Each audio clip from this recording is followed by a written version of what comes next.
In this video, I'll show you how to create simple and rule-based detail sections, as well as how to create vertical splits and a symbolic vertical section. Let's get started! To kick things off, let's delve into creating a simple detail section. Choose the view frame where you want to establish the detail section.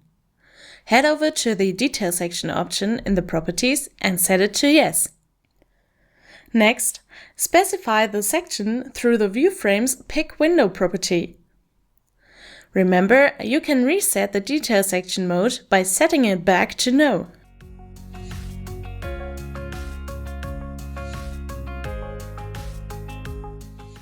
What's a rule-based detail section, you ask? It's a detail section with dynamic rules ensuring automatic adaptation when certain parameters change. Let me walk you through it. Start by adding a simple detail section.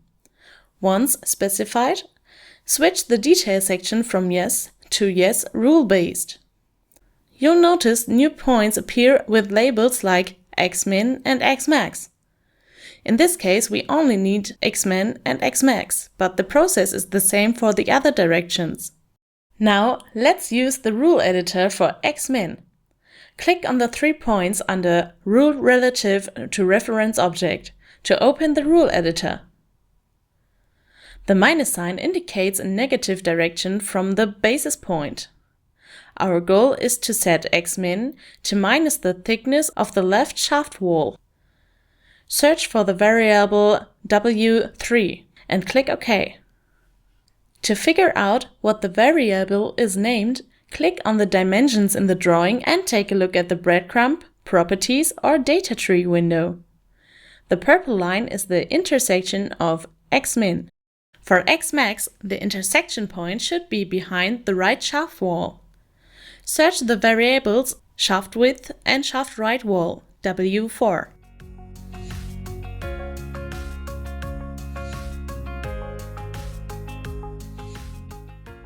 Perform simple math calculations by adding a plus sign between the variables and click OK.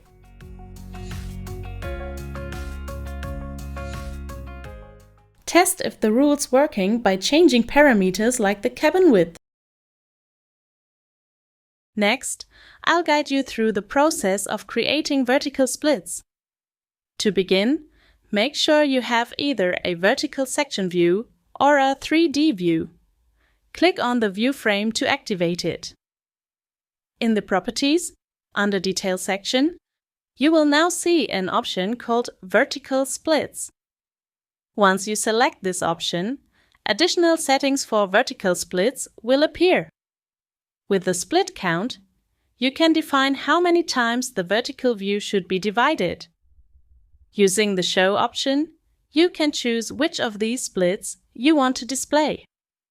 Further down, you'll find more configuration options, such as additional split in Z direction for the top and bottom, and the maximum split height extension.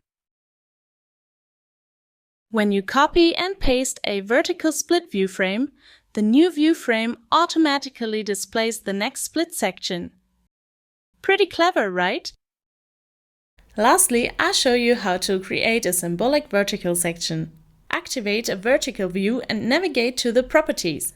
Choose Vertical Section and switch Symbolic Representation to Yes. The values below will adjust the upper and lower visibility per floor and the distance between the vertical section blocks.